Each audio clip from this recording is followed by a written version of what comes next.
చదవండి రాజయ్య గారు.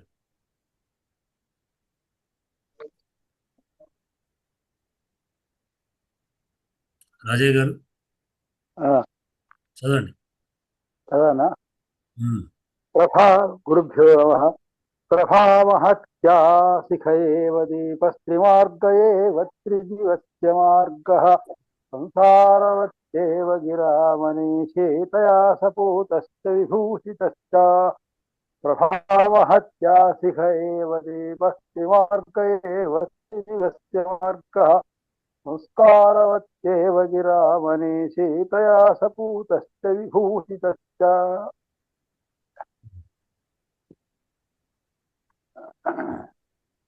గంటల వారు. సార్ ప్రభామహత్యాసిక ఏవ దీప స్త్రీమార్గ ఏవ త్రిదివస్య మార్గః సంస్కారవత్యేవ గిరామనీషి తయా సపూతశ్చ విభూషితశ్చ. ప్రభామహత్యాసిక ఏవ దీప స్త్రీమార్గ ఏవ త్రిదివస్య మార్గః సంస్కారవత్యేవ గిరామనీషి తయా సపూతశ్చ విభూషితశ్చ. అరుణ గారు చదువుతారు. పద విభాగం చేయండి. నమస్కారం గురు. ప్రభామహత్యా శిఖ ఏవ దీప స్త్రిమార్గేవ త్రివదస్య మార్గః దివస్య త్రిదివస్య మార్గః సంస్కారవత్యేవ గిరామనీషి తయా సపూతశ్చ విభూషితశ్చ. ప్రభామహత్యా శిఖ ఏవ దీప స్త్రిమార్గ ఏవ త్రిదివస్య మార్గః సంస్కారవత్యేవ గిరామనీషి తయా సపూతశ్చ విభూషితశ్చ. ప్రభామహత్యా శిఖయా ఇవ దీపః త్రిమార్గయా త్రిదివస్య మార్గః సంస్కారవత్యా ఇవ గిరా మనీషీ తయా సహ పూతః చ విభూషితః.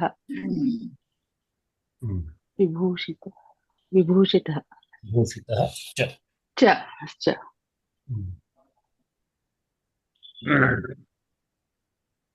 రెడ్డి గారు మహోదయ చదువుతారా? ప్రభామహత్యా శిఖ ఏవ దీపః త్రిమార్గ ఏవ త్రిదివస్య మార్గః సంస్కారవత్యేవ గిరామనీషీ తయా సపూతశ్చ విభూషితశ్చ. ప్రభామహత్యా శిఖ ఏవ దీపః త్రిమార్గ ఏవ త్రిదివస్య మార్గః సంస్కారవత్యేవ గిరామనీషీ తయా సపూతశ్చ విభూషితశ్చ. విభక్తి మహోదయ. చెప్పండి. ప్రభా మహత్యా ఈకారాంత స్త్రీలింగ ప్రభా మహతి శబ్దస్య తృతీయా విభక్తి ఏకవచన పదం. ప్రభా మహత్యా ప్రభా మహతీభ్యాం ప్రభా మహతీభిః శిఖయా ఆకారాంత స్త్రీలింగ శిఖా శబ్దస్య తృతీయా విభక్తి ఏకవచన పదం. శిఖయా శిఖాభ్యాం శిఖాభిః ఇవ అవ్యయం. దీపః అకారాంత పుల్లింగ దీప శబ్దస్య ప్రథమా విభక్తి ఏకవచన పదం. దీపః దీపౌ దీపాః. త్రిమార్గయా ఆకారాంత స్త్రీలింగ త్రిమార్గా శబ్దస్య తృతీయా విభక్తి ఏకవచన పదం. త్రిమార్గయా త్రిమార్గాభ్యాం త్రిమార్గాభిః. త్రిదివస్య అకారాంత పుంలింగ త్రిదివ శబ్దస్య షష్ఠీ విభక్తి ఏకవచన పదం. త్రిదివస్య త్రిదివయోః త్రిదివానాం. మార్గః అకారాంత పుంలింగ మార్గ శబ్దస్య ప్రథమా విభక్తి ఏకవచన పదం. మార్గః మార్గౌ మార్గాః. సంస్కారవత్యా ఈకారాంత స్త్రీలింగ సంస్కారవతీ శబ్దస్య తృతీయ విభక్తి ఏకవచన పదం.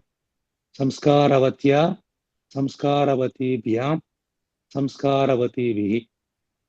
గిరా రేఫాంత స్త్రీలింగ గిర్ శబ్దస్య తృతీయ విభక్తి ఏకవచన పదం. గిరా గిర్భ్యాం గిర్భిః. గీర్భ్యాం దీర్ఘం అది గీ ఉంటుంది. గిరా గి- గీర్భ్యాం గీర్భి.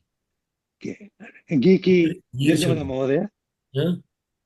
గీకి దీర్ఘం ఉందా? గీకి ఆ, గిరానా గీరా గీర్ శబ్దము గిరానా గీరానా? గిరహ అలా వస్తుంది. గిరా గీర్భ్యాం గీర్భి. గిరా గిర్భియాం గిర్భిః. గిరాకు లేదు. కానీ గీర్భి. గీర్భ్యాం బహువచనంలో దీర్ఘిది, బహువచనంలో గీర్భి. బహువచనంలో దీర్ఘిది, వివచన బహువచనాలు. ఆహా. బహువచనంలో గీకి దీర్ఘం ఉంటుంది, దీర్ఘ- బహువచనంలో కాదు ద్వివచనాన్ని కూడా. ఆహా. అంటే ఓకే. గిరా ఇక్కడ ఇవ్వలేదు. గిరా గీర్భ్యాం గిరా గిరా గీర్భ్యాం యోజనం కూడా గిర్భిః.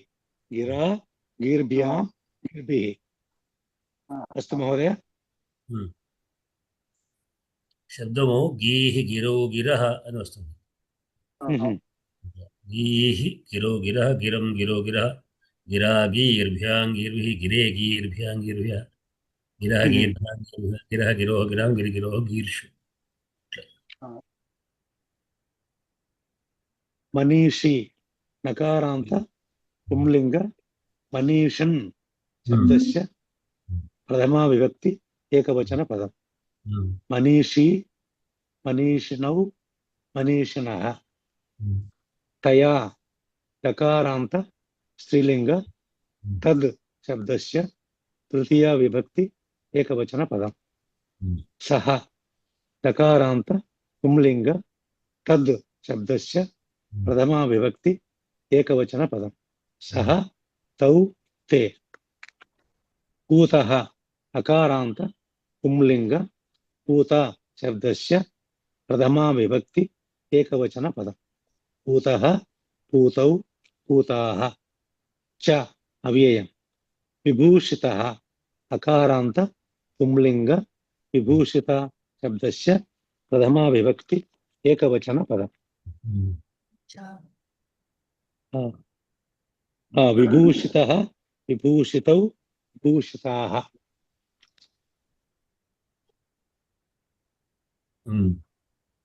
అంతే. చావే చ చ అంటే అవ్యయం.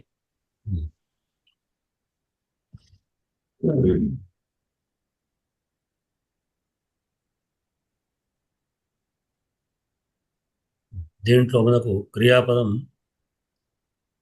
ఏముంది? క్రియాపదం ఇవ్వలేదు కదా. జ్ఞాపకం లేదు. క్రియాపదం అధ్యాహారంగా ఆసీత్ తీసుకోవాలి, అధ్యాహారంగా ఆసీత్ తీసుకోవాలి. ఆసీత్ సహా. అంతే. అయ్యను ఎవరు ఆసీత్? కహ లేదా కా ఆసీత్. సహా హిమవంతః. సహా ఆసీత్. సహా కర్త. సహా కథం ఆసీత్. భూతస్య విభూషితస్య. సహా భూతస్య సహా విభూషితస్య. భూషితః. రెండు. భూతః అంటే పవిత్రీకృతం, పవిత్రీకృతః అంటే విభూషితః అలంకృతః. చ అంటే రెండు కూడా, అది ఇది ప్లస్. అతడు కేన విభూషిత. అలంకరించబడ్డాడు, పవిత్రం చేయబడ్డాడు. ఎవరి చేత? తయా. చేత ఇక్కడ సహా అనే దాని సహా ఎవరికి అంటే హిమవంతుడికి. సహా అతడు. అతడు అంటే ఎవరు? హిమవంతుడు. హిమవంతుడు. తయా అనే తచ్చబ్దం చేత తయా స్త్రీ కనుక పార్వతీదేవి చేత. పార్వతి. కూతురి చేత హిమవంతుడు కూతుడైనాడు, విభూషితుడైనాడు అని చెప్తూ పైన కథమివ అనే దానికి 3 రకాలైనటువంటి ఉపమానాలు చెప్పారు. ఒకటి పైన మెల్ల మీదికి మళ్ళీ పైకి 3వ పాదం కడితే ఇవ గిరా ఇవ గిరా కాదు సంస్కార మనీషి ఇవ మనీషి వది. మనీషి అంటే ఏమిటి? మనసః ఈశా మనీషా అని మనకు వ్యాకరణం కూడా మనం చెప్పుకున్నట్టుంది. అక్కడ దాని లోపం వచ్చి మన మనసు అస్సలు లోపం వచ్చి మనీషా అంటే ఇది సన్నంతములు ఈశా అనేటువంటిది అంటే అభిమానం మనస్సు మనస్సుడు అన్నట్టు. దానికి ఎవరైతే అతడు ఉన్నాడో మనీషి అవుతాడు. జిగమీషు అయినట్టుగా ఈషి మా అభిమానవంతుడు అని అర్థం. అభిమానం కోరిక గలవాడు మనస్సు ఈశ మనీష మనవాడు అభిమానం కోరేటువంటి వాడు మనీషి అవుతుంది. మనీషి అనేది పుంలింగ శబ్దం. మనీషన్ శబ్దం. మనీష కలవాడు మనీషి అవుతాడు. ఈషిన్ మనీషిన్ నకారాంత శబ్దం. విద్వాంసుడు అని అర్థం స్పష్టంగా. విద్వాంసుడి వలె, పండితుడి వలె. పండితుడు దేంతో పూతుడైనాడు? ఇక్కడ అన్నిటికీ పూతస్య విభూతి ఇస్తారు. 2 రకాలు. మనీషి భూషిత, పూత విభూషిత. దేంతోని? గిరా. గిరా అంటే గీర్ శబ్దం వాక్కు అని అర్థం. మనం చాలాసార్లు చెప్పుకున్నాం. గీర్ శబ్దం ఎందుకు వచ్చిందని గీర్వాణి అనే పదంలో చెప్పుకున్నాం. గీర్వాగ్వాణి సరస్వతి అని, సరస్వతి అనే పదాలు వచ్చేటువంటి అని కూడా వాక్కు అని అర్థం. వాక్కే సరస్వతి కనుక వాక్కు సరస్వతి అభిన్నమైన పదాలు. సరస్వతి అంటే వాక్కే, వాక్ అంటే సరస్వతి. వాక్కు సంబంధించిన పలుకులన్నీ పలుకు అనే తెలుగు పదం కూడా సరస్వతి అనుకుంటాం చెప్పాలంటే. కనుక గీర్ అంటేనే వాక్కు లేదా సరస్వతి అని అర్థం. మళ్ళీ గీరు వాణి అంటే కూడా సరస్వతి. ఈ 2 కలిపి సరస్వతి అని రిపీట్ చేసేట్టుగా ఉంటుంది. కాదమ్మ చాలాసార్లు చెప్పుకున్నాం ప్రస్తుతం. కానీ గీర్ శబ్దం స్త్రీలింగం, సరస్వతి స్త్రీలింగం కదా. ఆ గీర్ శబ్దం యొక్క తృతీయ వ్యక్తి గిరా అవుతుంది. అంటే గీర్ చేత, వాక్కు చేత మనిషి సంస్కృతి. ఆ వాక్కు ఎటువంటిదై ఉండాలి? సంస్కారముతో కూడుకున్నది. సంస్కారం అంటే అర్థం ఏంటి? వాక్కులకు సంస్కారం ఎప్పుడు వస్తుంది అంటే వ్యాకరణబద్ధమైనప్పుడే. వ్యాకరణమైనప్పుడు సంస్కారం కాదు. అంటూ రామాయణంలో అంటాడు హనుమంతుడు. వ్యాకరణం చేత సంస్కరించబడ్డవాడు హనుమంతుడు అని రాముడు ఏదో ఒక శ్లోకం ఉన్నది.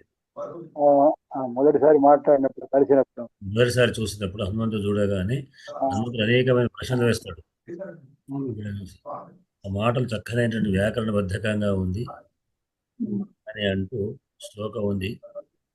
అట్లా ఈయన కూడా ఈ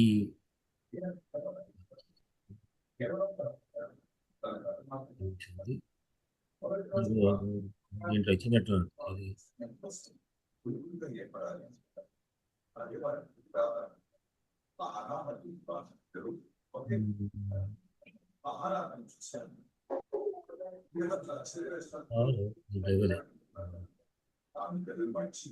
భద్రైషాం లక్ష్మీ నిహితాధివాచి అని శృతి చెప్పింది అనుకుంటే. శృతి వాక్యం మళ్ళీ నాతో కొటేషన్ ఇచ్చాడు. భద్రైష ఏషాం లక్ష్మి అనేది వాక్కులో ఉండే లక్ష్మి.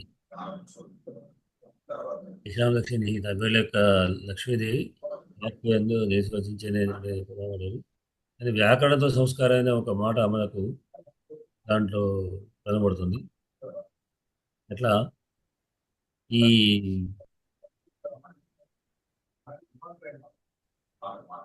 తర్వాత ఇంకా ఎట్లాంటిది అంటే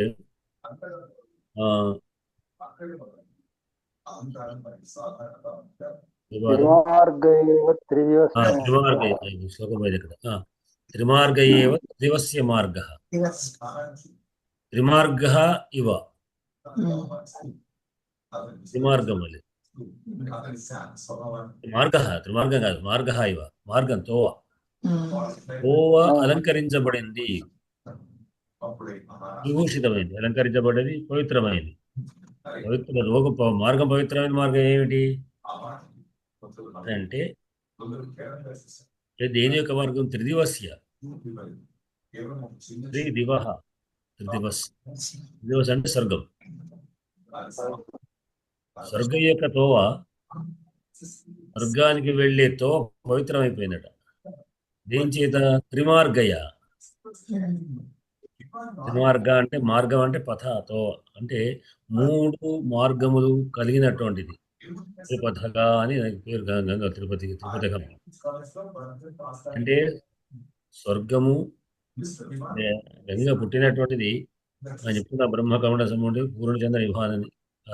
బ్రహ్మ కమలాన్ని పుట్టి శివుడి యొక్క శివుడి యొక్క తదం చేరి అక్కడి హిమాద్రి చేరి అక్కడి నుంచి కిందకి అంటే స్వర్గలోకాన్ని, తర్వాత పాతాళలోకాన్ని, మూడింటిది కూడా పవిత్రం చేసేటువంటిది గంగ.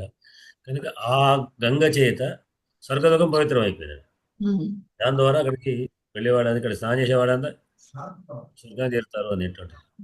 గంగా గంగీతియో బ్రజ యోజనానాం శతైర్వి ఉచితే సర్వపాభ్యో విష్ణురేపి విష్ణులోకం గచ్చతి అని గంగను గురించి. అంటే తలుచుకుంటే చాలు గంగను మనం వెళ్ళి గంగలకు వెళ్ళి స్నానం చేసాం, అంత అవసరం కూడా లేదు. కేవలం మనస్సు స్మరించడం చేతనే గంగా, నేను ఇంట్లో ఉన్నటువంటి బకెట్ నీళ్లలోనే మనం గంగా స్నానం అనుకుని ఎత్తివి చూసుకుంటే గంగా స్నానం ఫలితం వస్తుందట. అందుకొరకే పూర్వంలో గంగాళం అని దానికి పేరు. గంగాళయం, గంగాళం పెద్దగా ఉంటే దాని నిండా నీళ్లు స్నానం చేసేటువంటి వాడి గంగాళం పేరు. గంగా ఆలయం అనమాట. అట్లా ఆ గంగా చేత త్రిమార్గం, త్రిదివసుల యొక్క మార్గం, స్వర్గలోకం, జ్యోతి ఔస్తే స్త్రియామ బ్రహ్మ, అది త్రిదివస్ అనేటువంటి త్రిదాని శబ్దానికి ఇది స్వర్గానికి పేరు. ఆ స్వర్గానికి మార్గమైనటువంటిది అది అటువంటిది. ఆ మార్గం కూడా పవిత్రం అయిపోయింది. అట్లానే ఇంకొకటి కూడా ఏమిటి? దీప ఇవ,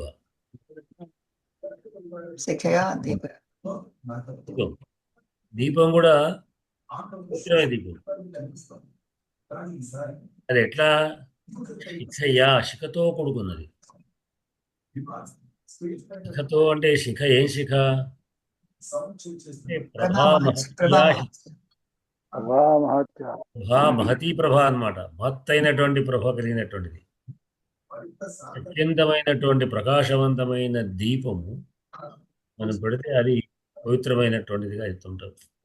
దీపం జ్యోతి పరబ్రహ్మ, దీపం జ్యోతి జనార్దన. దీపంలోనే సమస్త దేవతలు ఉంటారని.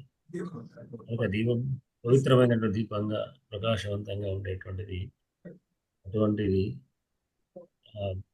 జ్వాల కలిగినటువంటి దీపం ఎంత పవిత్రమైనటువంటి అలంకరించబడి ఆ దేవం చేత. అట్లానే అంటే ఇవన్నీ స్త్రీలింగాలు, సంస్కరించబడి పుంలింగాలు. మనకు ఉపమాన ఉపమేయాలు కూడా ఒకసారి దృష్టిలో పెట్టుకుంటే, శిఖయా స్త్రీలింగం, శిఖ ఎట్లాంటిది? ప్రభామహత్య. దాని చేత దీపం ప్రకాశించబడి, ఇక్కడ పుంలింగం, దీపశబ్దం పుంలింగం.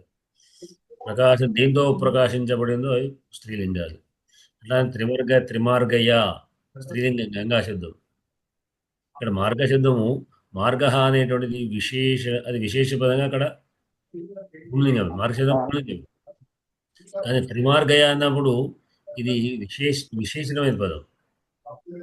ఈ విశేషమైనటువంటి పదము గంగకు సంబంధించినగా స్త్రీలింగం అయింది. త్రిమార్గయ అన్నాం. మార్గా శబ్దం స్త్రీలింగం తీసుకొని మార్గా అవుతుంది. అప్పుడు మామూలుగా మార్గ శబ్దం పుంలింగం. ఇక్కడ బహుళీ సమాసం చేత స్త్రీలింగం అయింది. త్రిమార్గయ అటుకు త్రిమార్గయ చేత మార్గ పుంలింగం. మార్గం అంటే విభూషితమైన మార్గం పుంలింగం. అట్లానే మనీషి పుంలింగం, పండితుడు. ఎవరి చేత సంస్కరించబడే గిరా వాక్కు స్త్రీలింగం. వాక్కు శబ్దం చేత స్త్రీలింగమైనటువంటిది సంస్కారవతి అయినటువంటిది అది. ఇది అటువంటి ఇది. ఆ విధంగానే పార్వతీదేవి కూడా దయా సపూతశ్చ, దయ అంటే హనుమంతుడు కూడా పవిత్రమైనటువంటి వాడు అని ఒక ఉపమేయానికి 3 ఉపమానాలు చెప్పబడ్డాయి. ఈ విధంగా ఉపమానాలు ఒక భాగం అనేక ఉపమానాలు కలిగి ఉండడం కూడా ఒకటి మాలోపమ అంటారు. అనేకమైన ఒకే ఉపమేయానికి అనేక ఉపమానాలు చెప్పారు. అన్నిటి కూడా మళ్ళీ ఇవా అన్నిటి కూడా విడివిడి వాక్యాలు. అంటే ఏ ఒక్క తీసుకున్నా మనకు అక్కడ అర్థిస్తుంది. దేని దానికి అనమాట. అట్లా ఏదైనా మూడింటి కూడా ఆ విధంగా రావటం. అంటే ఒకటేకపోతే ఒకటి కుదరదని కాదు. కేవలం ప్రభామహత్యా శిఖ ఏవ దీపస్తయా సభూతస్య ఊతిశ్చ అనొచ్చు. మార్గ ఏవ త్రిదివస్య మార్గ తయా సభూతస్య ఊతిశ్చ. అట్లా కూడా సరిపోతుంది. అంటే ఏది ఏ ఉపమానం ఉపయోగ తీసుకున్నా అంటే ఒకటి విడిచిపెడితే మనకు ఒక ఉపమానం ఉపయోగ విడిచిపెడితే భంగం ఏం వాడలేదు. అంటే ఏ వాక్యం ఆ వాక్యం అన్ని కూడా మళ్ళీ లింక్ వాటికి ఉన్నది. ఒకే అది ఉంటే దీపాలంకరణ కూడా ఉంటుంది. దీపాలంకరణ అని అదేమో ఒక ఉపమానంతో మిగతా విభిన్నమైనటువంటివి చెప్పడం కొంచెం తేడా వస్తుంది. మాధవపాదం ఈ విడివిడి అయినటువంటి ఇవాతం అంటే ఇదేం దానికి చెప్పారు. ఒకే ఉపమానానికి ఒకే ఉపమానానికి భిన్న భిన్నమైనటువంటి విధానాలు ఉపమానం చెప్తే ఇది ఉల్లేఖాలంకారం అంటారు. అంటే ఒక్కొక్క దృష్టిలో ఒకటే ఉపమేయం ఒక్కొక్క దృష్టిలో ఉపమానాలు విభిన్నంగా చెప్పడం అది ఉల్లేఖాలంకారం అంటారు. ఇక్కడ ఇది మాలోపమాల అంటే మాల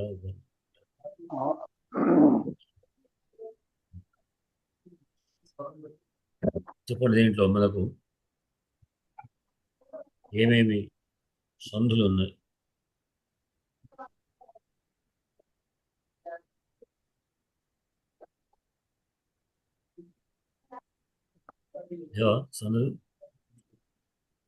సంధులు ఉన్నాయి. శిఖయా ఇవ శిఖయేవ గుణసంధి. శిఖయా మార్గయా ఇవ మార్గయేవ అది గుణసంధి. సంస్కారవత్యా ఇవ సంస్కారవత్యేవ ఇది గుణసంధి. తర్వాత పూతశ్చ విసర్గసంధి. విభూషిత విభూషిత చుత్వసంధి. ఈ రెండు చుత్వసంధి. విసర్గలో చుత్వం వచ్చింది. అది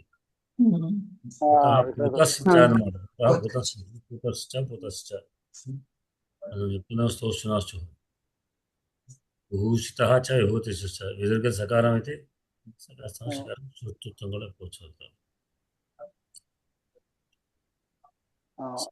సమాసాలు ఏమేమి ఉన్నాయి? ప్రభాభిః మహతి ప్రభామహత్య త్రిమార్గయ ప్రభల చేత త్రిమార్గ త్రిదివస్య తృతీయాద్యౌః తస్య త్రిదివస్య విభూషితః విశేషణభూషితః సమాస అన్నాడు. ఇక్కడ ఇది కొత్తగా విశేషేణ భూషితః విభూషితః. సుప్పు సమాసం అన్నారు సార్. సమాస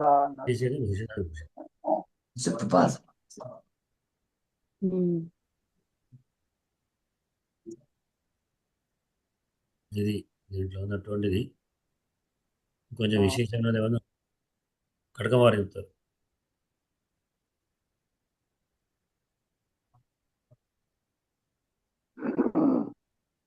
నమస్కారం మహోదయ. అధిదివస్య అనే దానికి విగ్రహ వాక్యం ఏంటిది? ఏమిటి? త్రిదివస్య దివ్ తృతీయ ద్యౌః అంటే ద్యౌ అంటే ఆకాశం మహోదయ. మూడవ ఆకాశం అనే తృతీయ ద్యౌః. ఇంకేం చెప్పారు? వాళ్ళు అట్లే ఇచ్చారు తృతీయ ద్యౌః అని. మూడవ సరుకు చూద్దాం అదేందో నేను కూడా ఒకసారి చూస్తాను. వ్యాఖ్యాన పుస్తకం ఉందా ఇచ్చారా? వ్యాఖ్యానంలో ఇవ్వలేదు, దాన్ని ఇవ్వలేదు. అదేనా?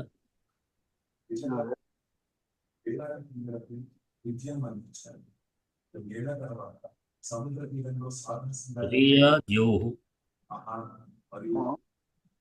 మూడవదైనటువంటి మార్గం అంటే మూడవ స్వర్గం. మూడవది అంటే స్వర్గం అని పేరు. మూడవ లోకం అన్నట్టు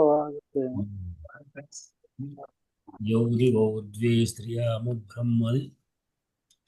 యోగు అంటే స్వర్గము, ఆకాశము అని అర్థం. మూడవ లోకం అని అర్థం. అంటే మూడవదైనటువంటి స్వర్గాన్ని మల్లినాథుడి వ్యాఖ్యానంలో అంటే తృతీయ ద్యోః లోకానికి త్రయోః అని స్వర్గ అని అంటే త్రయః మార్గాః సరే త్రిమార్గం దాని పేరు. తృతీయ ద్యోః అనేటువంటి త్రిభాగ పూర్ణార్థం. ఇది నాకైతే అర్థం కాలేదయ్యా. నమస్కారం గురువు గారు. ఏంది అదే ఇప్పుడు రెడ్డి గారికి వచ్చిన అదే నాకు కూడా వచ్చింది. త్రిదివస్య అనే దానికి తృతీయ ద్యవు అన్నాడు. తృతీయ ద్యవు అంటే ద్విగు సంఖ్య 2 అని చెప్పడం జరిగింది. ద్యవు అంటే ద్విగు అనే సంఖ్య చెప్పడం జరిగింది. యోగం అంటే 2 అని అర్థం వస్తుంది కదా. 2 అనే అర్థం. యోగం అంటే 2 కాదు. యోగం అంటే 2 కాదు.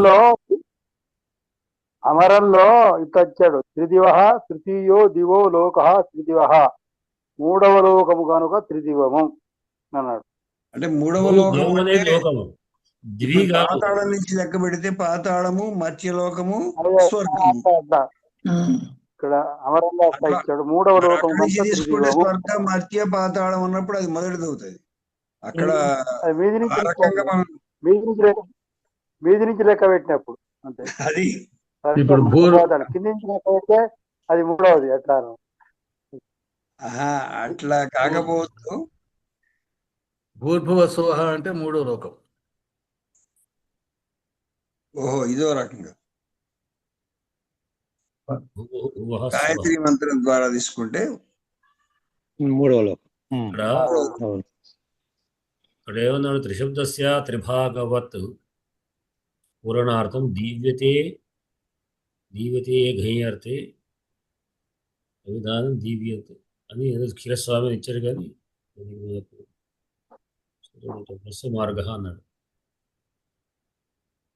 ఇక్కడ దీపాన్ని తీసుకున్నప్పుడు మాత్రం ఒక దీప శిఖను చూస్తే మనకు అందులో ఒత్తి మొదటి భాగంలో కొంత వర్తులాకారంగా ఒక చిన్న వెలుగు కనిపిస్తుంది. తర్వాత మధ్యలో కొంత నలుపు కనిపిస్తుంది. ఆ పైన దీపం వెలుగు కనిపిస్తుంటుంది. ఇక్కడ 3కు సంబంధం లేదు దీపానికి. అందులో బ్రహ్మ విష్ణు మహేశ్వరులుగా చెప్పుకుంటాం శిఖను. సరే, అది కావచ్చు. కానీ ఇక్కడ ఈ 3 అనేటువంటి శబ్దానికి కేవలం ఈ ఉపమానానికి మాత్రమే కానీ దీపానికి సంబంధం లేదు.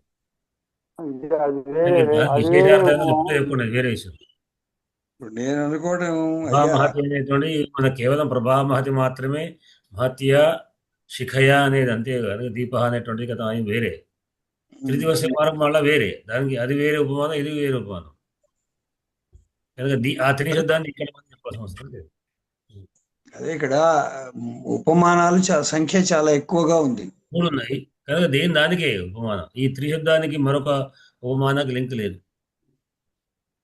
అట్లా అయితే మహత్య ప్రభామహత్య అంటే అత్యధికమైన మహత్తైన దీపం చేత, దీపం శిఖ చేత దీపానికి. అంటే దీపము అన్నప్పుడు అది వెలిగితేనే అప్పుడు మనం పెట్టిన దీపం మన భక్తికి ప్రయోజనం ఉంటుంది. ఆ దీపం చిన్నగా ఉంటే కాకుండా ఉత్కృష్టమైనటువంటి శిఖలతో ఉన్నప్పుడే దీపానికి ఒక విలువ ఉంటుంది. అది ఇందులో ప్రత్యేకమైనటువంటివి ఏమి నాకైతే అంతుబట్టలేదయ్యా. ఉమ్, ఇంకా అర్థం ఉమ్, చేసుకోవడానికి సమయం పడుతుందేమో. మరోసారి చూసినప్పుడు ఏదైనా ఉంటే చెప్తా. నమస్కారం. ఉమ్, ఉమ్. వాక్కుల చేత మనిషి పవిత్ర సంస్కారవంతుడు అవుతాడు. అట్లా నమస్తే. చేత దీపం అంటే ఉత్కృష్టమైన తేజస్సు చేత దీపం అంటే అది ఆ దీపం ఏం చేస్తాం సంస్కారాన్ని కలుగు చేస్తుంది. సంస్కారవంతం అంటే ఏదైతే ఉన్నటువంటి అంటే సంస్కారం చేస్తుంది. మార్గం కూడా విభూతి అలంకారం సంస్కరించబడుతుంది అన్నప్పుడు మార్గం అంటే స్వర్గ మార్గమే. యోధి ఓస్తే స్త్రియామభ్రం యోధి ఓ ద్వే స్త్రియామభ్రం యోగం పుష్కరమంబరం అని దివం అనేటువంటి స్వర్గం అని అర్థం. కాకపోతే దివ్వు అనేది దివుదాను దివు అనే శబ్దానికి ద్యౌ దివో దివ దివం దివో ద్యౌ దివు అనే శబ్దం. అది ద్యౌ అని స్టార్ట్ అవుతుంది. ద్యౌ దివో దివ దివం దివో దివ అని శబ్దం. అది త్రిదివ శబ్దం. ద్యౌ అనేటువంటి స్వర్గము ఆకాశము అనే అర్థము. మూడవదైన స్వర్గము రమ్మని చెప్పు.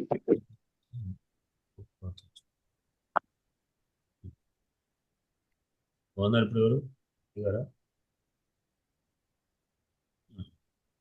సరే అది కొంచెం అంటే కరెక్ట్ అయిన వ్యుత్పత్తి ఏమిటి అని మనకు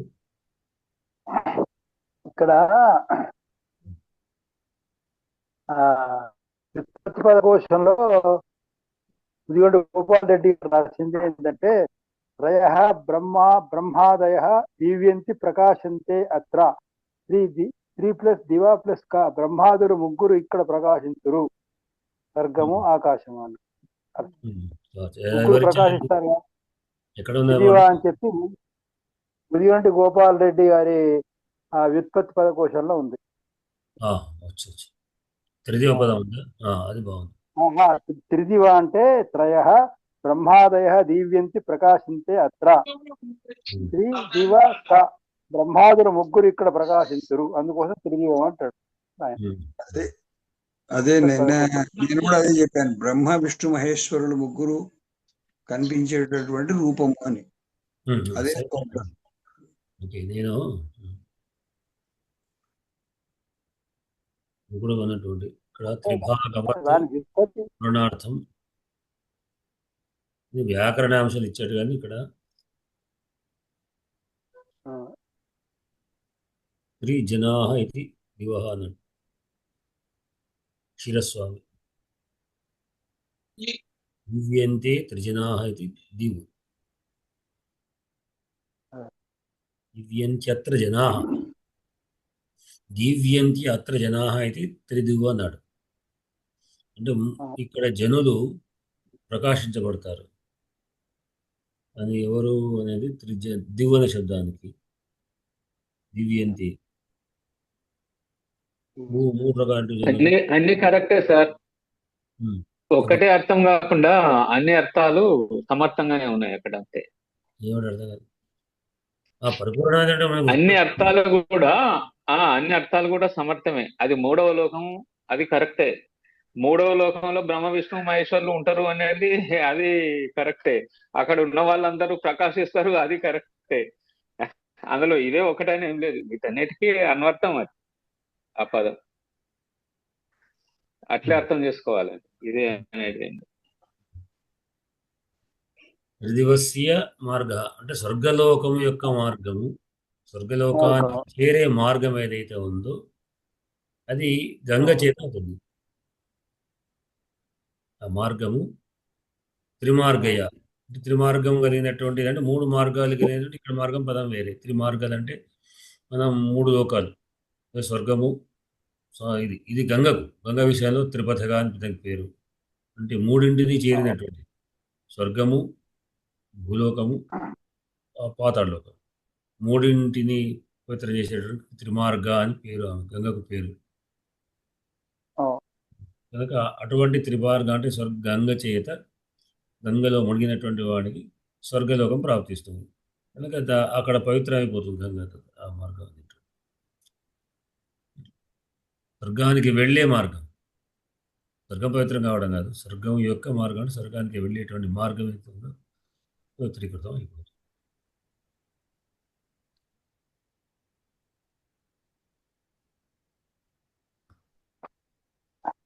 సరిపోయిందా? గంగతో స్వర్గం ప్రకాశించినట్టు, గంగతో ఉమ్. స్వర్గం లాగా అర్థం అట్లా. గంగ చేత స్వర్గ మార్గం, స్వర్గం మాత్రం పవిత్రమైపోతుంది. స్వర్గ మార్గం, గంగ చేత స్వర్గ మార్గం లాగా అని అర్థం. స్వర్గ మార్గం ప్రకాశించినట్టు, మార్గం అనడం అది మార్గం. పవిత్రమైనట్టు, ప్రకాశం అంటే పవిత్రమైనట్టు. ఆ, ఇట్లా మహత్తు కలిగినటువంటి మహత్తు అయినటువంటి శిఖ చేత దీపం పవిత్రమైనట్టు, అద్భుతమైనట్టు. సంస్కారం చేత నీరు, ఆ సంస్కారమైనటువంటి వాక్కు చేత మనిషి, విద్వాంసుడు. పండితుడు. విద్వాంసుల్లో ఒక మంచి పండితుడిలో ఉన్నటువంటి ఒక కళ వ్యక్తిని చూడగానే మనకు అర్థమవుతుంది, నేను గొప్ప పండితుడు అనేటువంటి విషయం మనకు అర్థం. అంటే ఆ వాక్కు చేత మనిషిలో ఒక ప్రకాశం వస్తుంది, ఒక వ్యాకరణబద్ధమైనటువంటి భాష ఏర్పడుతుంది. ముఖం చూడగానే విద్వాంసుడు అనేటువంటి దాదాపు మనకు కనబడుతుంది. సంస్కరించబడతాడు చేత మనిషి. సంస్కారాన్ని వాక్కు చేత మనిషి ఏ విధంగా అయితే అలంకరించబడతాడు, ఆ విధంగా అట్లా అందరి చేత పవిత్రమైనవాడు అనేటువంటి అప్పటికి ఉన్నటువంటి గొప్పతనం కంటే కూడా ఈమె చేత ఇంకా పవిత్రమైనడు. అదే. అంటే మనకు కలిగే సంతానం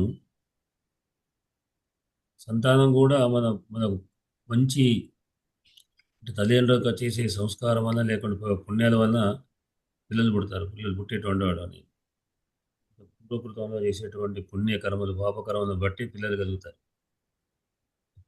పాపకర్మ చేస్తే మనకి వీడి కర్మ వీడు ఎందుకు పుట్టాడా అని ఏడుస్తుంటాడు పుణ్యకర్మ చేస్తుంటే.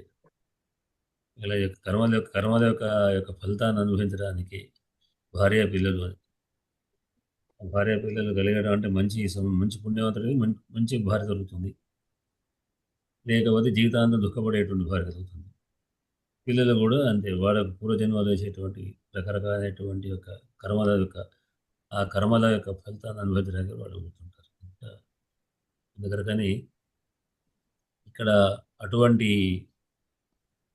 కూతుర్ని ఆయన హిమవంతుడు, ఆయన ఎంత గొప్పవాడైనా ఆయన యొక్క అదృష్టం వల్ల ఇటువంటి కూతురు కలిగింది అని ఆయన చేత. అందుకొరకు ఆయనే ఏమంటే సుపుత్ర కులదీపక అది మంచి కుమారుడు కులాన్ని దీపింపజేస్తాడు. అంటే గొప్పవాడైనప్పుడు వాళ్ళ తల్లిదండ్రులు ఎవరు అని దగ్గర మనం చెప్పుకుంటాం, కులాన వాళ్ళ పిల్లవాడు వాళ్ళ వల్ల అనేటువంటి, అంటే ఆ కులానికి అలంకారప్రాయుడు అవుతాడు. ఆ కులం ఆ వ్యక్తి చేత అలంకరించబడుతుంది. అట్లా ఏమి చేత ఆయనే ఆయన కులం కూడా అనుకోవచ్చు, ఆయన వంశం కూడా అలంకరించబడ్డది అనేటువంటిది అని అలంకరించబడ్డది. భూషితస్య పూతస్య పవిత్రం కూడా అయిపోయింది. పవిత్రం అంటే ఏమిటి అంటే దశ పూర్వేషాం దశాపరేషాం అని చెప్తుంటారు. 10 తరాలు పూర్వం వాళ్ళు 10 తరాల వాళ్ళు కూడా వీని యొక్క సంస్కారం వల్ల పవిత్రంగానే అపవిత్రంగానే బాధగా పడే అవకాశాలు ఉంటాయి. ఆ వ్యక్తి యొక్క చేష్టల వలన. లేకపోతే పైన భారతం కథ వస్తుంది, కౌశికుడి కథ. వాళ్ళంతా ఎదురు చూస్తుంటే వాడు ఎవడు కౌశికుడు అనేటువంటి వాడు ఏం పెళ్లి చేసుకొని కూడా తల్లిదండ్రులను చేయక భార్యను పట్టించుకోక వాడు నేను సన్యాసవతాన్ని వెళ్ళిపోయేవో చేస్తుంటే వాళ్ళంతా చెట్ల కింద వేలాడుతుంటారు. చెట్టు మీద వీడు ఆ చెట్టు కింద చూస్తే మొత్తం అంతా తల కింద వాడు వేలాడబెట్టేట వాడు చూసి మీరు ఎవరు ఎందుకు ఇట్లా ఉన్నారు అంటే వాడు చెప్పాడు, మా వంశంలో వాడు కౌశికుడు ఎందుకు పుట్టాడు, వాడు పెళ్లి చేసుకున్నాడు చేసుకోకుండా లేక పిల్లలు కానీ మొత్తాన్ని మమ్మల్ని ఉద్ధరించలేదు, అందువల్ల మేము ఈ విధంగా అయినాము అన్నారు. పుట్టినటువంటి వాడు ఉద్ధరించాలి అంటే పూర్వ వాళ్ళు కూడా ఉద్ధరించబడరు సంతానం కలిగితే, వాళ్ళ తర్వాత పరంపరలు, లేకపోతే వాళ్ళు అట్లానే ఆగిపోతుంటారు అని. మనం జనరల్గా పిండాలు పెట్టేటప్పుడు కూడా ముగ్గురు పెడుతుంటారు, వీడు పోతే కానీ ఇంకో వాడు కొట్టదు అంటే మనోడు పుడితే కానీ వీడికి ఇంకో తరం వస్తుంది, ఇంకో తరం పెట్టుకుందాం పైవాడు చూస్తుంటారు. మంచివాళ్ళు కలగాలి, సంస్కారం వీళ్ళ వంశ అభివృద్ధి కావాలి, అభివృద్ధి అయితే వాడు చేసేటువంటి సంస్కారం వల్ల మేము పైకి లోకాన్ని. ఇప్పుడు మూడో వాడు వ్యక్తి అనుకుంటారు వాళ్ళ వంశం పెరగాలి అని. కనుక పితృదేవతలు వాళ్ళ వంశాభివృద్ధి కోరుతారట. మంచి వంశం రావాలి, మంచి పిల్లవాడు ఉంటాడు, మంచి పెరగాలంటే. కనుక మంచివాడు పుట్టినే అవుతుంది కాబట్టి సంస్కారం చేత పూర్వీకులు అవుతుంటారు. తర్వాత తరాలు కూడా అవుతుంటాయి. తర్వాత తరాలు కూడా ఈ యొక్క సంస్కారం అనే ఒక ఫలితం వల్ల తరాలు కూడా మంచి అభివృద్ధి జరుగుతుంది. భవిష్యత్తు కూడా మంచి అభివృద్ధి చెందుతుంటాయి అని చెప్తుంటారు. ఈ చేసే మనం అంటే ఒక వ్యక్తి యొక్క చేష్టల వల్ల పూర్వ పితృగణాలు, తర్వాత వచ్చే యొక్క గణాలు కూడా సంస్కరించబడతాయి. చక్కనైనటువంటి అన్నీ కలుగుతాయి. అంటే మన పెద్దవాళ్ళు ఏం చేశారో మనకి ఈ విధంగా అది కలిగింది అని చెప్తుంటారు. పూర్వీకుల యొక్క దానివల్ల. కనుక ఆ విధంగా ఒక ఒక తరంలో పుట్టినటువంటి వాడి యొక్క ఎఫెక్ట్ ఉండదు. కనుక ఈమె చేత వాడు పవిత్రమైనాడు ఆయనే. హేమంతుడు పూర్వీకులందరూ కూడా అని అనుకోవచ్చు మనం. అంతేనంటారా?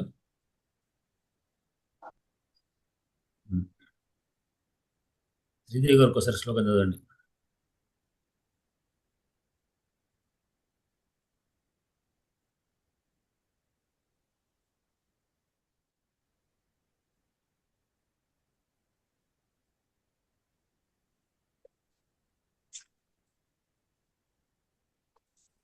మ్యూట్లో ఉన్నారు మీరు.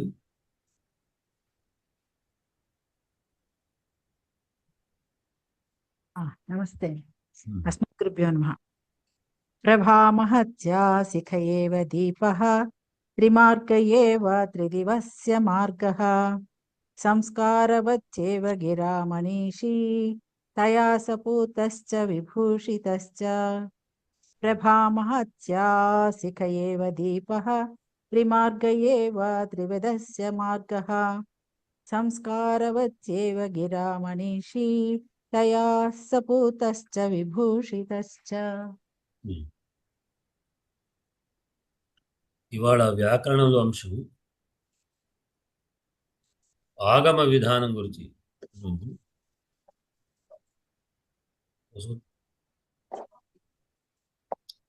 ఏమిటి ఈ సూత్రం అంటే మనకు ఆదేశాలు ఆగమాలు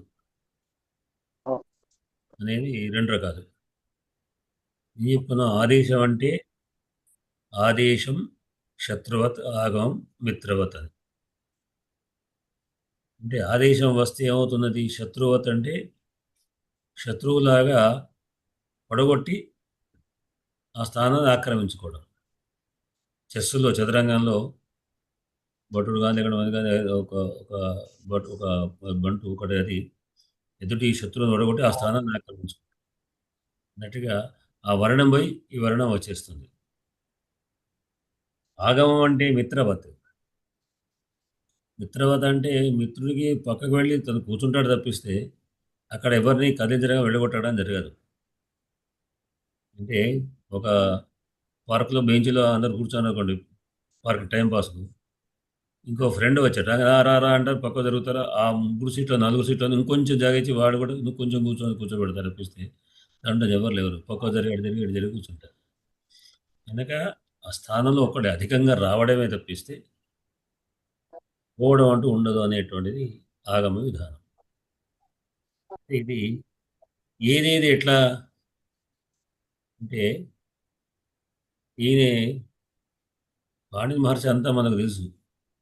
ఒక సాంకేతికమైన పదాలు బాగా వాడుతుంటాడు. హల్లుటగా చెప్పినట్టుగానే ఏదో తర్వాత ఉదిత్తులని అని మనం రకరకాలుగా చెప్పుకుందాం.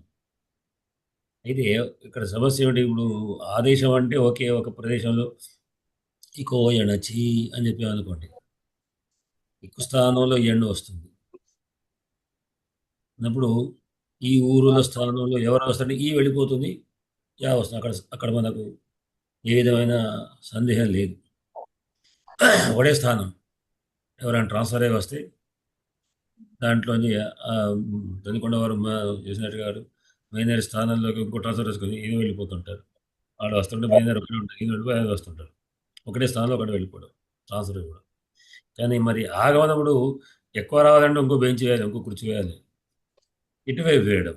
ఏ దాంట్లో ముందుగా వెనకగా ఫలానా వర్ణానికి అంటే ఆ వర్ణం యొక్క మీదన తర్వాతన ముందా, ఆ వర్ణం తర్వాత చెప్పడం, ఆ వర్ణంగా ముందు చెప్పడం. ఎందుకంటే ఆ వర్ణం అట్లానే ఉంటుంది. కనుక ఆగమం వచ్చినప్పుడు దానికి విధానాలు చేసుకున్నాం. దాని విధానాలు 2 రకాల మన సమస్య, ముందా వెనుక అని అంటాం. దాని కొరకు కొన్ని పద్ధతులు అప్పుడు చెప్తుంటాడు. ఇక్కడ ఒక సూత్రం చెప్పాడు. ఏమిటది? ఆద్యంతౌ టకితౌ అని సూత్రం. ఆద్యంతౌ టకితౌ అంటే ఆది అంత్యం. ఆది ఆద్యంతం. ఆది ఒకటి, అంతం ఒకటి. అంటే ఆది అంటే అక్షరానికి ఆది ముందు, బ్రాహ్మణం. అంతం అంటే తర్వాత. అంటే ఒక ఎక్స్ ఒక ఉన్న ఎక్స్ కంటే ముందు చెప్పి ఏ ఎక్సా ఎక్స్ ఏనా. ఆది అంటే ఏ ఎక్స్, అంత్యం అంటే ఎక్స్ ఏ. ఆ విధంగా ఉంటుంది అన్నాడు. అయితే ఏంటది? టకితౌ అన్నాడు. అంటే టకితౌ టకి ఇత్తులు అంటే టిత్తు కిత్తు కలిపితే టకిత్తు అన్నాడు. టు ఇత్తులు టిత్తులు, కా ఇత్తులు కిత్తులు. ఇత్తంటే ఏం చెప్పుకుందాం మనం? అంటే ఆ వచ్చే ఆగమానికి టకారం చేర్చబడుతుంది. చేర్చబడిన తర్వాత అది టు ఉంటుంది, అది వెళ్ళిపోతుంది. మరి అదేం లేదు, ఊరికే మనకు పట్టుకోవడానికి మాత్రమే అన్నట్టుగా, ఏదో క్యారీ బ్యాగ్ లాగా దాన్ని మళ్ళీ తీసి బయట పడేస్తాం. అయితే ఈ పారేసే విధానం ఏదైతే అది మనకు లెక్క ముఖ్యం. వర్ణం కంటే దాన్ని బట్టే మనం చెప్తాం అనమాట. ఈ ఏమిటి? టకారంతో ఇత్తైనటువంటి అది మనకు అదేనా నో కుట్టుక్కు సరి కుక్కు టుక్కు అని ఉంది. కుక్కు టుక్కు, కుక్కు అంటే కకారం ఎత్తు, టుక్కు కకారం ఎత్తు. అంటే టుక్కు అనగానే అది టుక్కులో కకారం పోతుంది కానీ అది మీరు కిత్ అంటారు. అట్లా కిత్తులు కానీ టిత్తులు కానీ, టిత్తులు కిత్తులు అని రంగాలు. టిత్ అయితే ముందు వస్తుంది, దాని పైన వస్తుంది. కిత్ అంటే తర్వాత వస్తుంది అనేది తెలుసుకోవాల్సిన విషయం కాదు. అంటే ఇది ఇట్లా మనకు ఎక్కడైనా కానీ వచ్చేటువంటి టిత్ అయితే ఇట్లా, కిత్ అయితే ఇట్లా అని 2 రకాలుగా ఉన్నటువంటి అది ఆగమాలు వస్తాయి అనేటువంటి. అవేమిటి అనేది నెక్స్ట్ సూత్రం అని చెప్తుందా. వాళ్ళ సూత్రం ఇవ్వలేదు నేను, ఒకటి టైం లేక ఒకటి. రెండోది, నా దాంట్లో నేను పొరపాటున నా ల్యాప్టాప్కు ఛార్జర్ తెచ్చుకోదు. నేను అక్కడ ఊళ్ళో మర్చిపోయి వచ్చాను. దాని ఇది అయిపోతున్నది. బహుశా ఇది దగ్గరకు వచ్చి ఇంకో 15 అన్నట్టున్నది. దీనికి ఇట్లా టైం కూడా లేదు. ఈ పాఠాన్ని ఇక్కడికే అంటే ఇంకా 5 పైసలు మాట్లాడుకోవచ్చు. చెప్పండి. తెలుగు వ్యాకరణంలో దీన్ని ఉపయోగించారు సార్, ప్రత్యేకంగా చెప్పకుండా. ఇది సంస్కృతంలో ఆద్యంతం టకితం అనేది దీన్ని తీసుకొని అది చేశారు. అంటే సంస్కృతం దాన్నే వర్తింపజేసుకోవడం అంటే. ఎక్కడ వివరణ లేదు. 4 సూత్రాలు చెప్పారు. ఎడాగమము ప్రధానంగా మనకు కనిపిస్తుంది. ఎడాగమం సంధి లేని చోట పరంపైన స్వరం ఏదైతే దేనికైతే చెప్తాడో వినించే దానికి ముందు ఆద్యంతో టకితో. అలాగే నకారం పైన ఎట్టు వస్తే యకారం వచ్చి యా అవుతుంది.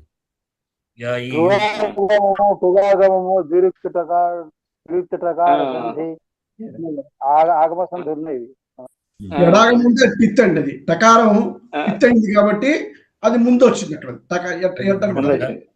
ఎడాగము ఇంకేమున్నాయి? ఎడాగం ఇంకా ఉన్నాయండి. ఒక అది చాలా ఉన్నాయి. నుగాగమం ఉంది, రుగాగమం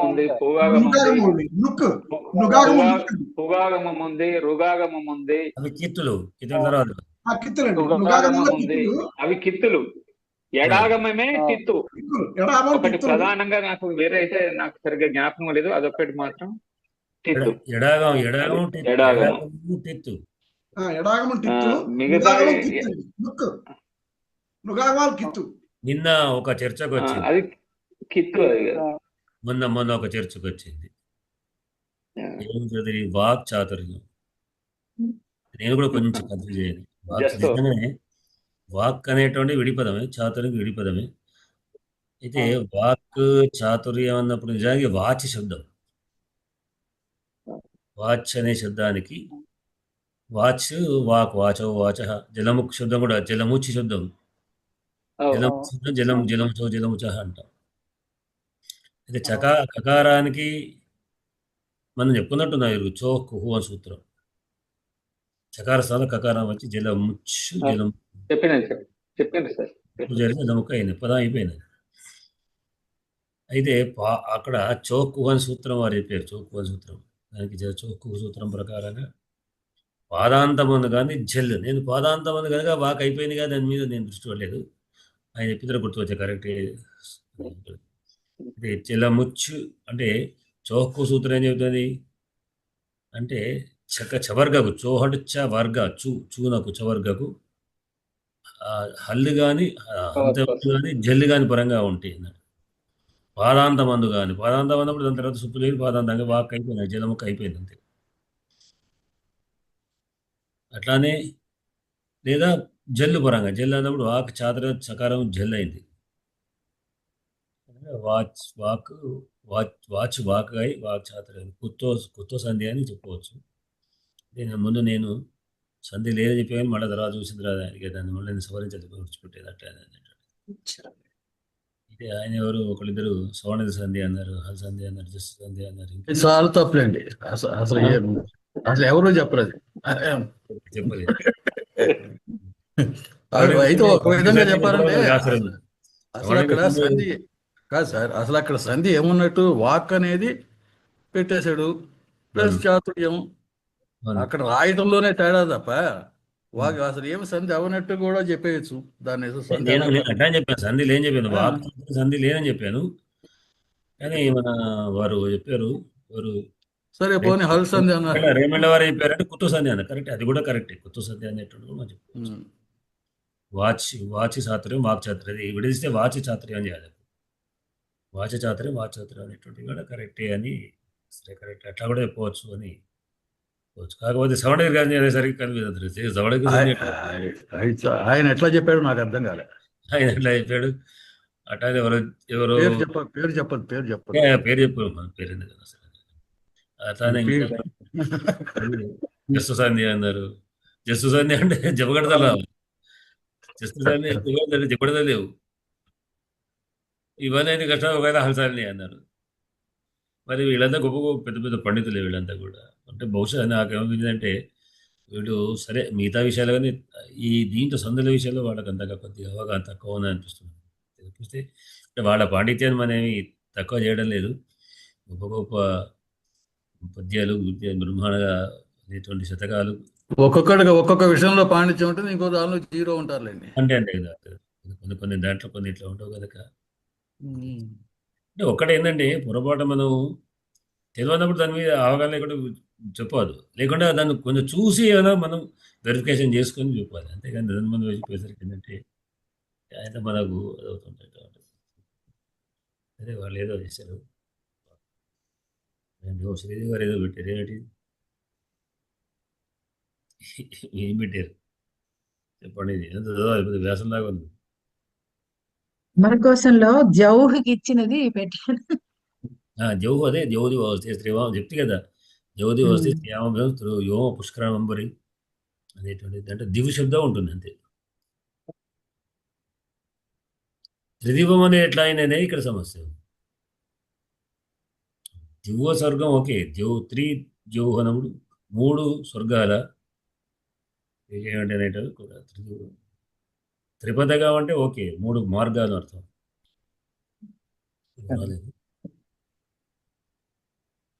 అయితే త్రిమార్గం త్రిదివస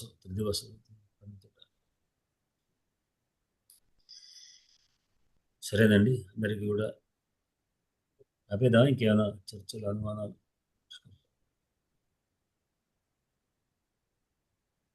ధన్యవాదాలు. గురు మహోదయ. స్వస్తి ప్రజాభ్యో న్యాయేన మార్గేణ మహీమహీషః బ్రాహ్మణేభ్యః శుభమస్తు నిత్యం. లోకా సమస్త సుఖినో భవంతు. శాంతి. అప్పుడు ధన్యవాదాలు.